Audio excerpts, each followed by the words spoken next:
Good morning dear students. Gayatri college Sanchore की online classes में आपका स्वागत है।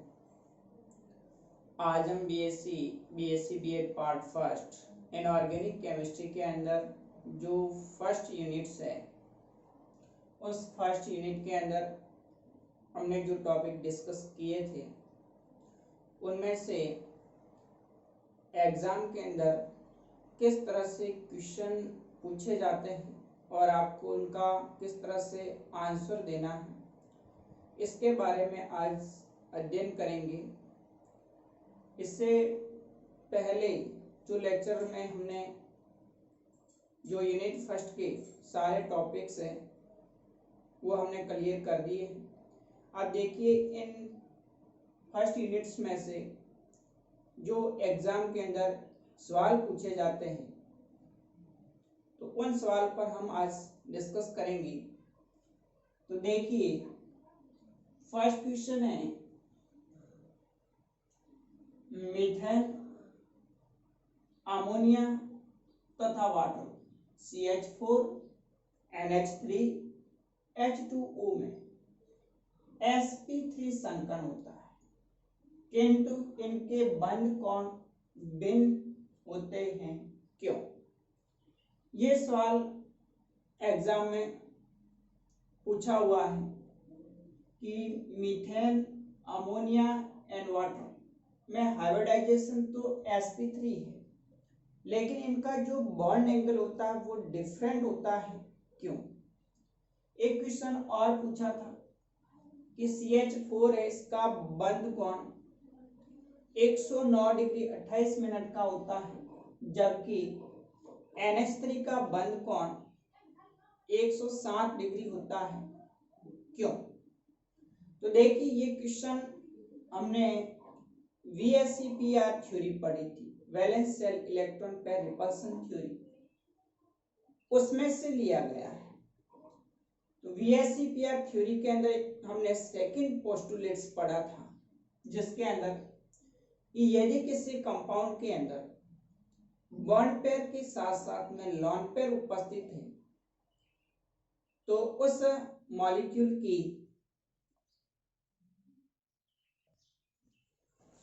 तो इस तरह से एग्जाम के अंदर सवाल पूछे जाते हैं। तो ये क्वेश्चन ऐसे भी पूछा गया था। और दूसरा इसमें कि मेथेन होता है, उसका बंध कोण 109 डिग्री 28 मिनट का है, जबकि NH3 का बंध कोण 107 डिग्री का होता है, क्यों? तो देखिए, इस प्रकार के क्वेश्चन अभी मैंने बताया कि ये VSEPR थ्योरी पर आधारित है।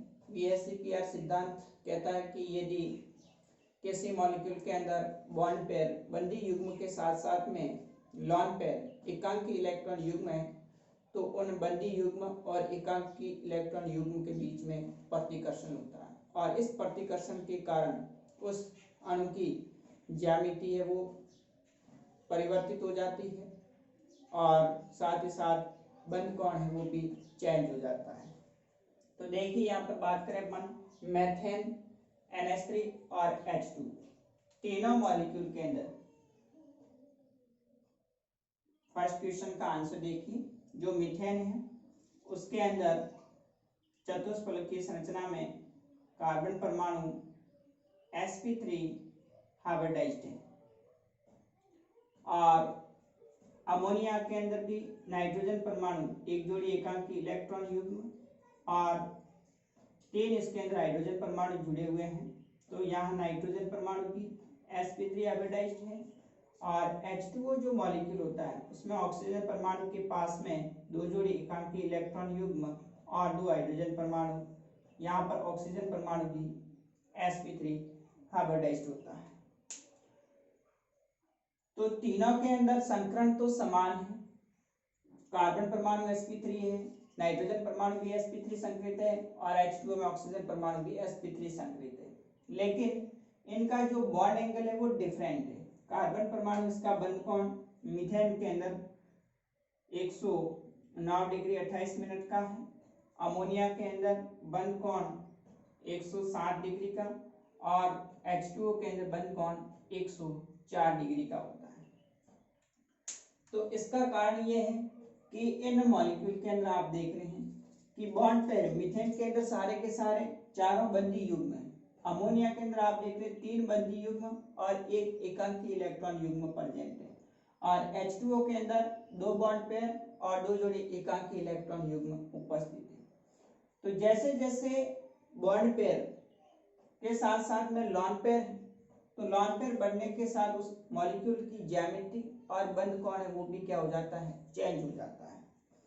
तो इस कारण से जो एक पोस्टुलेट्स अपन पढ़ते हैं कि सबसे ज्यादा जो प्रतिकर्षण होता है वो लॉन पेयर के बीच में होता है, उससे कम लॉन पेयर बॉन्ड पेयर के बीच में होता है, और सबसे कम बॉन्ड पेयर के बीच में होता है। तो इस एकांकी इलेक्ट्रॉन युग्म और बंदी युग्म में प्रतिकर्षण के कारण उसके अणु की ज्यामिति और बंध कोण है वो परिवर्तित होता है। इसीलिए जो मीथेन होता है उसमें सारे के सारे बॉन्ड पेयर है, इसलिए इसकी ज्यामिति टेट्राहेड्रल चतुष्फलक की, बंध कोण 109 डिग्री 28 मिनट का है। जबकि NH3 के अंदर 3 बंदी युग्म और एक एकांकी इलेक्ट्रॉन युग्म है, तो बंदी युग्म और एकांकी इलेक्ट्रॉन युग्म प्रतिकर्षण के कारण उसकी ज्यामिति भी परिवर्तित होती है। ज्यामिति पिरामिडल शेप और बंध कोण इसका 107 डिग्री का होता है। जबकि H2O के अंदर 2 जोड़ी लॉन पेयर है, तो और ज्यादा इसमें लॉन पेयर प्रतिकर्षण होगा, जिसके कारण इसकी ज्यामिति वी शेप की तथा बंध कोण 104 डिग्री का होता है। तो इस तरह से अगर एग्जाम में सवाल पूछा जाए तो आप इसका आंसर लिख सकते हैं। दूसरा क्वेश्चन देखिए, NH3 तथा NF3 में से बंध कोण अधिक किसका व क्यों होता है। यहाँ पर भी बॉन्ड एंगल से पूछा है कि एक NH3 मॉलिक्यूल है और दूसरा NF3 मॉलिक्यूल, इनमें से बंध कोण अधिक किसका व क्यों होता है, दोनों में कंपैरिजन करना है। तो ये भी जो VSEPR थ्योरी है उस बेस पर है। VSEPR थ्योरी के अकॉर्डिंग यदि किसी मॉलिक्यूल के अंदर केंद्रीय जो परमाणु है वो समान है, लेकिन उससे जुड़े जो सराउंडिंग एटम है वो भिन्न भिन्न है।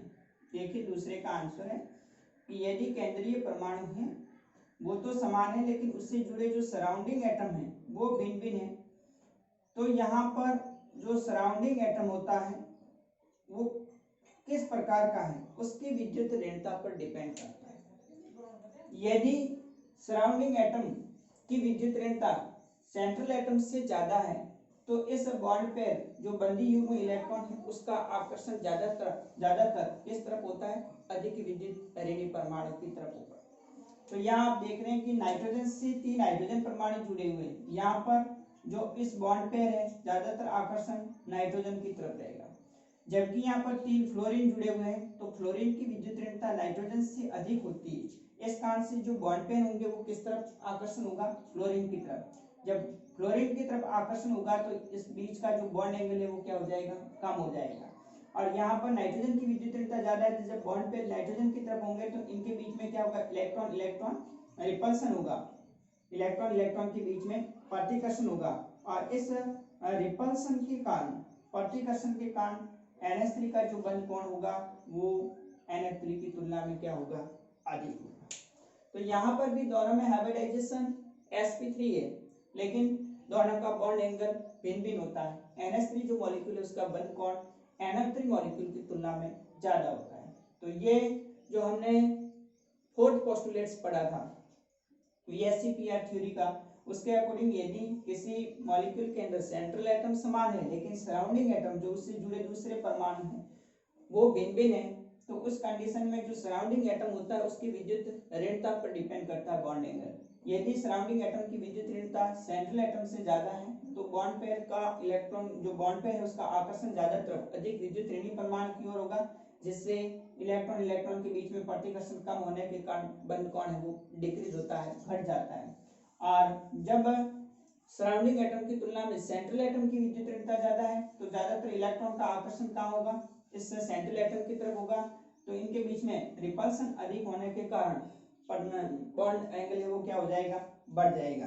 तो यहाँ पर मोर रिपल्सन, यहाँ पर कैसा होगा, लेस रिपल्सन। जो बॉन्ड पेयर इलेक्ट्रॉन होते हैं उनके द्वारा जो प्रतिकर्षण होगा वो बहुत ही कम होगा। तो ये दूसरा क्वेश्चन इसका आंसर होगा कि NH3 है उसका बंध कोण NH3 की तुलना में अधिक होता है। तीसरा क्वेश्चन देखिए, संकरण की परिभाषा दीजिए। संकरित कक्षक परबल बंध क्यों बनाते हैं? तो हाइब्रिडाइजेशन क्या होता है? हाइब्रिडाइजेशन के अंदर दो या दो से अधिक कक्षक आपस में मिश्रित होकर के ऊर्जा का पुनर्वितरण करके उतनी ही संख्या में समान ऊर्जा व आकृति नए कक्षक बनाएंगे, उस कक्षक को हम संकरित कक्षक कहेंगे। और ये जो प्रोसेस प्रक्रिया होगा उसको हम क्या बोलेंगे? संकरण कहा जाता है। संकरित कक्षक परबल बंध क्यों बनाते हैं? क्योंकि संकरित जो कक्षक होते हैं उसमें डायरेक्शनल प्रॉपर्टीज आ जाती है, और उस डायरेक्शनल प्रॉपर्टीज के कारण वो क्या होते हैं? अधिक दिशात्मक होते हैं, और हमेशा दिशात्मक जो कक्षक होंगे उनके द्वारा बनाया गया बंध भी कैसा होता है? अधिक परबल होता है। इसके अलावा और क्वेश्चन देखिए जो फर्स्ट यूनिट के अंदर एग्जाम में पूछे गए थे, ए पार्ट के अंदर।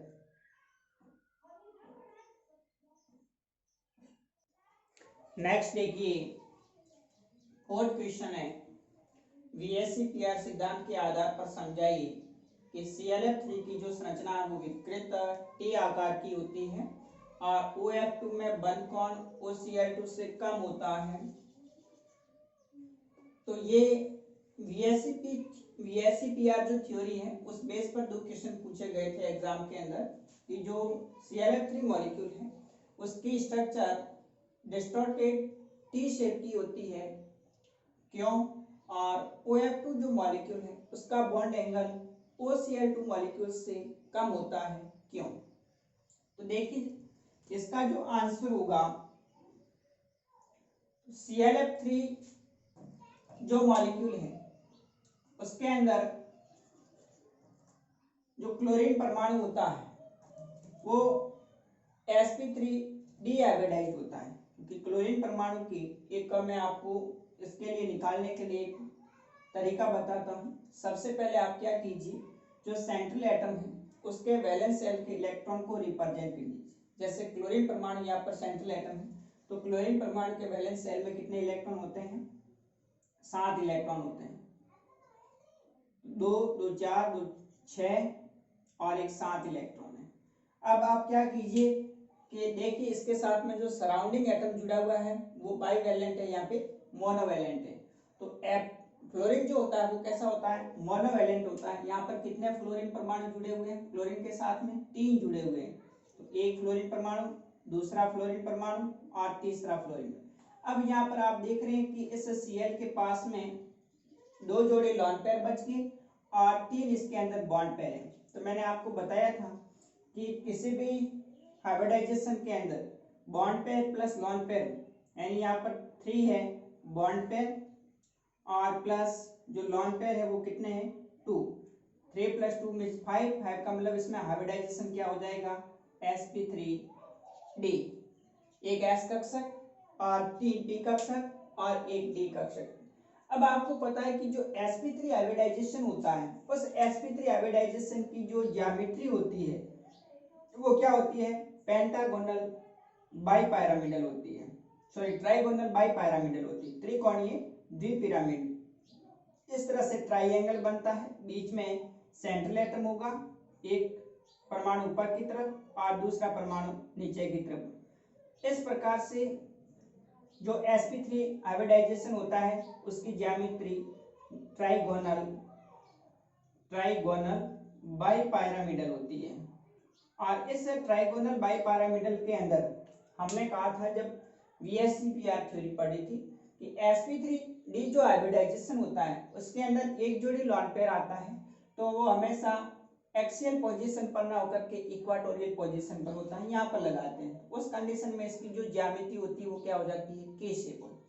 अगर 2 जोड़ी लॉन पेयर आते हैं तो इस 2 बॉन्ड को, जो इक्वाटोरियल पोजीशन पर 2 बॉन्ड है, इन दोनों बॉन्ड को हटा करके इसकी जगह 2 जोड़ी लॉन पेयर लगाते हैं, तो उसमें आप देखोगे कि जो ज्यामिति होती है वो कैसी हो जाती है? टी शेप की हो जाती है।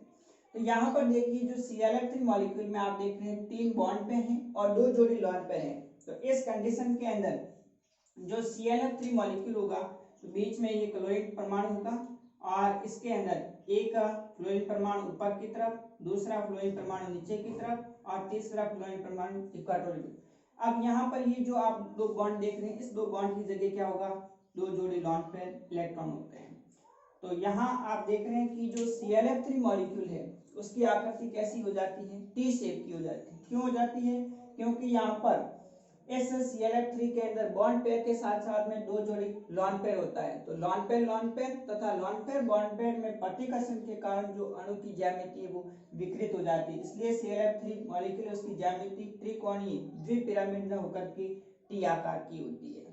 अब देखिए नेक्स्ट दूसरा जो क्वेश्चन है, OF2 में बंद कौन OCl2 से कम होता है क्यों। जैसे अभी थोड़ी देर पहले अपने क्वेश्चन सॉल्व किया था CH4 और NH3 का, ठीक उसी बेस पर ये दूसरा क्वेश्चन है, OF2 में बंद कौन OCl2 से कम होता है क्यों। तो देखिए इसके अंदर OF2 जो मॉलिक्यूल है और OCl2 है, दोनों के अंदर हाइब्रिडाइजेशन sp3 है।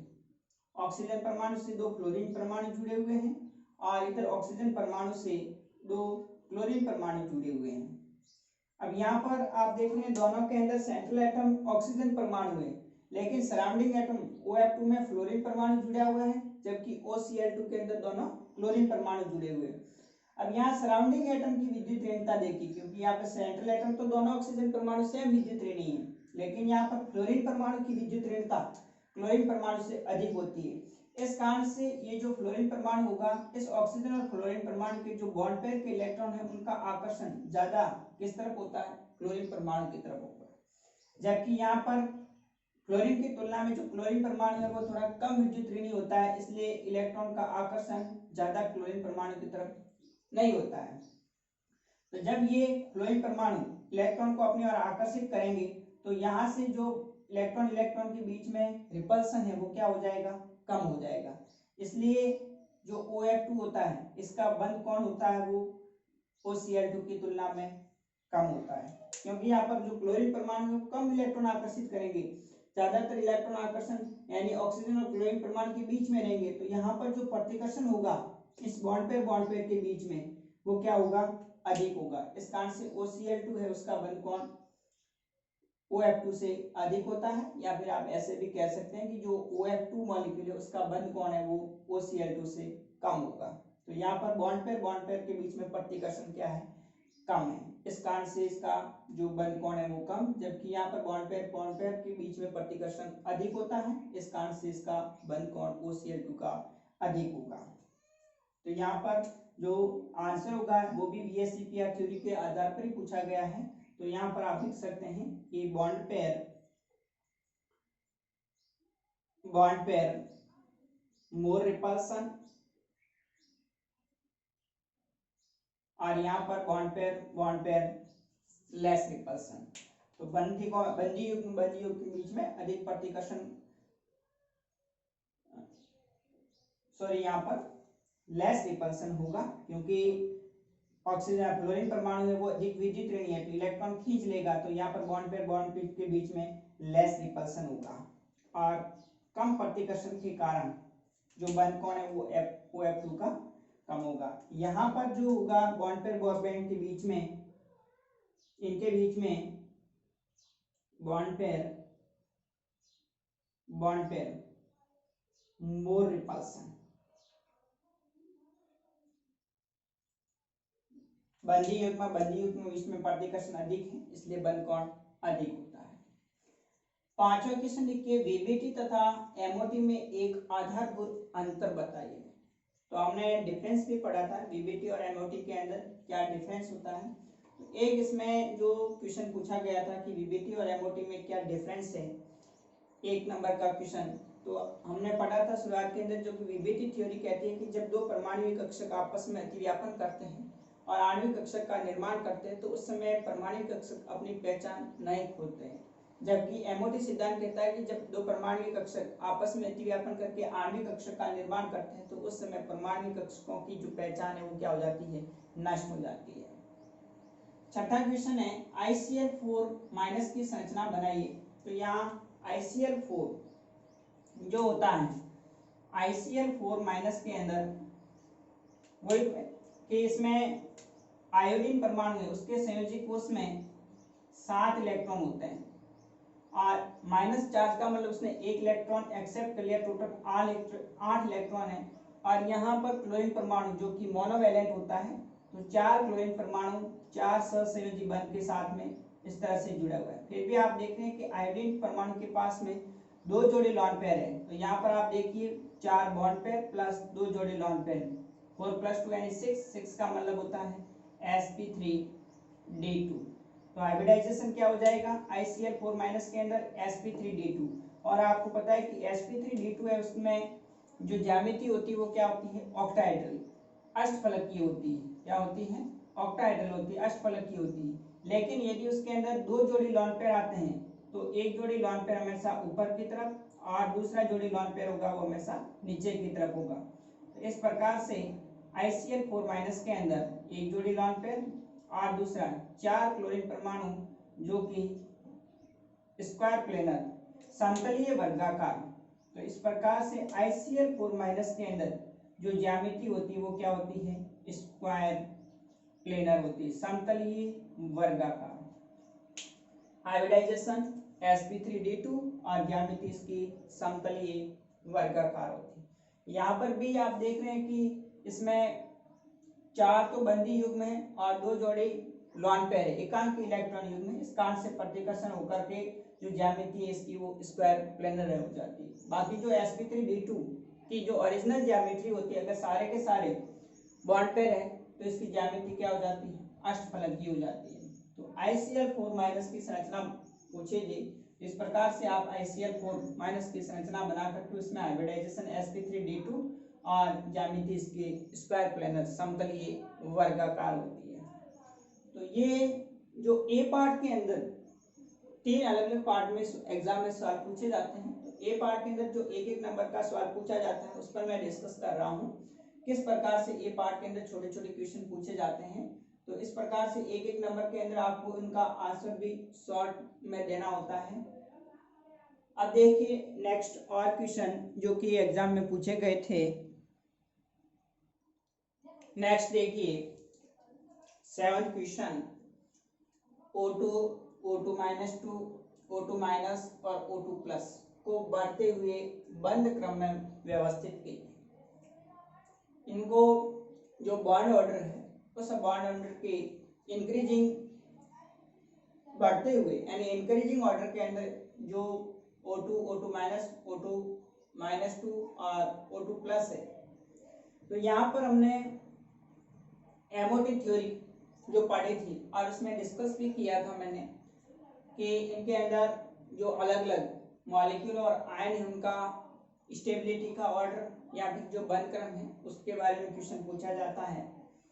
तो यहाँ पर सबसे ज़्यादा जो बंद क्रम होता है, तो मैंने आपको एक ट्रिक बताया था कि ऐसे क्वेश्चन अगर पूछा जाए तो आप पूरा एमओ डायग्राम बनाने की जरूरत नहीं है। तो इन क्वेश्चन के लिए जो नाइट्रोजन मॉलिक्यूल है N2 उसका बंद क्रम 3.0 होता है। और यहाँ पर N2 मॉलिक्यूल में टोटल जो इलेक्ट्रॉन की संख्या होती है वो कितनी होती है,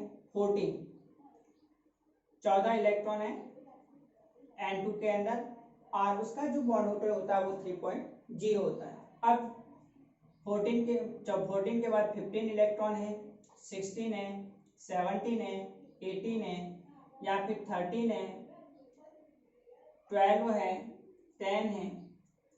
तो इस प्रकार से अगर किसी भी मॉलिक्यूल या आयन के अंदर इलेक्ट्रॉन की संख्या होती है, टोटल इलेक्ट्रॉन की जो संख्या होती है, तो उसके अंदर आप 0.5 इधर भी कम कर दीजिए, 0.5 इस साइड में भी कम कर दीजिए। तो यहाँ पर बंद क्रम जो होगा वो 2.5, 2.0, 1.5, 1.0। इसी प्रकार से 2.5, 2.0 और 1.5।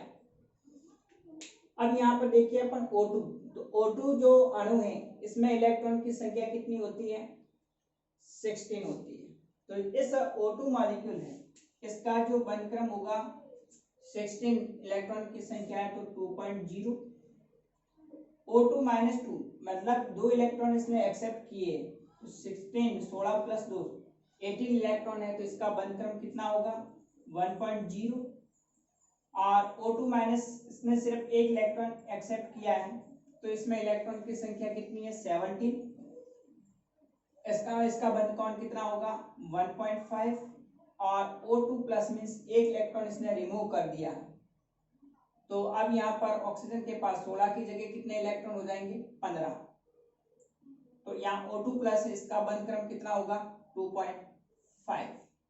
अब आप इसको बढ़ते हुए जो बंध क्रम है यानी सबसे ज्यादा बंध क्रम किसका होगा O2 प्लस का, उसके बाद में O2, उसके बाद में O2 माइनस और सबसे कम O2 माइनस 2 का। तो इस प्रकार से आपको बढ़ते हुए बंध क्रम के अंदर व्यवस्थित करना था। O2 माइनस 2, उससे ज्यादा O2 माइनस का, उससे ज्यादा O2 का, सबसे ज्यादा O2 प्लस है। तो O2 प्लस है उसका बंध क्रम 2.5, O2 है उसका बंध क्रम 2.0, O2 माइनस इसका बंध क्रम 1.5 और O2 माइनस 2 इसका बंध क्रम 1.0 होता है। तो आप इस बेस पर डायरेक्ट ज्यादा समय नहीं लगा करके, नहीं तो आप जब एमओ डायग्राम बनाएंगे उसके बाद में फिर आप निकालने जाएंगे तो काफी टाइम लग जाता है, क्योंकि ये 1 नंबर का क्वेश्चन है, ए पार्ट के अंदर पूछा गया है। तो इसको इस प्रकार के ट्रिक के द्वारा आप इजीली सॉल्व कर सकते हैं। 8वां क्वेश्चन देखिए, डाइबोरेन में किस प्रकार का बंध पाया जाता है संरचना। मैंने कहा था ये डाइबोरेन इंपॉर्टेंट है। B2S6 डाइबोरेन जो होता है B2S6, इस B2S6 के अंदर बोरॉन परमाणु होता है वो sp3 हाइब्रिडाइज्ड होता है, और sp3 हाइब्रिडाइज्ड के अंदर इसमें जो सेतु संरचना होती है, ब्रिज स्ट्रक्चर होती है, जिसमें 4 हाइड्रोजन परमाणु जिसको सीमांत हाइड्रोजन परमाणु कहा जाता है टर्मिनल, और 2 होते हैं वो ब्रिज्ड सेतु हाइड्रोजन होते हैं। तो इस प्रकार से आप देख रहे हैं कि जो डाइबोरेन होती है उसकी संरचना ब्रिज्ड स्ट्रक्चर होती है, जिसमें जो बोरॉन हाइड्रोजन और बोरॉन के बीच का बंध बनता है इसको हम 3 सेंटर्ड 2 इलेक्ट्रॉन बॉन्ड कहा जाता है, और सिर्फ बोरॉन और टर्मिनल जो हाइड्रोजन परमाणु है उसके बीच में जो बंध बनता है इसको हम 2 सेंटर्ड 2 इलेक्ट्रॉन बॉन्ड कहा जाता है। तो यहाँ पूछा था कि डाइबोरेन में किस प्रकार का बंध पाया जाता है। तो डाइबोरेन में 2 तरह के बंध होते हैं, एक 3 सेंटर्ड 2 इलेक्ट्रॉन बॉन्ड होता है, यानी बोरॉन परमाणु और इस बोरॉन परमाणु, इस बोरॉन परमाणु का अगर एक sp3 संकृत जो कक्षक है जिसमें 1 इलेक्ट्रॉन प्रेजेंट है, हाइड्रोजन परमाणु के 1s कक्षक में 1 इलेक्ट्रॉन प्रेजेंट है, और इस बोरॉन परमाणु का एक sp3 हाइब्रिड जो कक्षक होगा वो वैकेंट होता है। तो यहाँ पर इलेक्ट्रॉन तो 2 है लेकिन सेंट्रल कितने हैं 3 परमाणु के बीच में बंध बना रहा है, इसलिए इसको 3 सेंटर्ड 2 इलेक्ट्रॉन बॉन्ड कहा जाता है। और दूसरा बोरॉन और जो टर्मिनल हाइड्रोजन परमाणु इसका एक sp3 संकृत कक्षक s कक्षक से अतिव्यापन करके सिग्मा बंध बनाएगा, जिसको हम 2 सेंटर्ड 2 इलेक्ट्रॉन बॉन्ड कहा जाता है। तो इस प्रकार से जो डाइबोरेन होती है उसकी एक ब्रिज्ड स्ट्रक्चर सेतु संरचना होती है। तो ये हमने बात की है जो ए पार्ट के अंदर यूनिट फर्स्ट में किस प्रकार से एग्जाम में सवाल पूछे जाते हैं और आपको उनका किस तरह से आंसर देना होता है। तो आज का जो लेक्चर है वो इम्पोर्टेंट है, इनको अब नेक्स्ट हम एक और में लेक्चर नेक्स्ट अगले में जो बी पार्ट और सी पार्ट के अंदर किस प्रकार से इसमें सवाल पूछे जाएंगे उस पर डिस्कस करेंगे। तो अभी तक अगर आपने इस YouTube चैनल को Gayatri college Sanchore YouTube channel को अभी तक सब्सक्राइब नहीं किया है तो सब्सक्राइब कर लें और अधिक से अधिक शेयर करें। Okay, thank you.